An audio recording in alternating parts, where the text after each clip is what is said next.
আমার আভোকাডো গাছে আভোকাডো ধরতেছে না।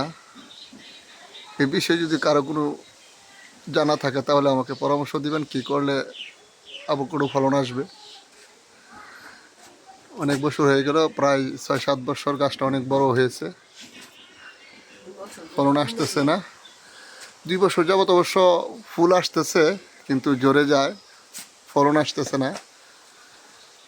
যদি কারো এই বিষয়ে জানা থাকে একটু পরামর্শ দিবেন, কি করলে ফলন পাইতে পারি।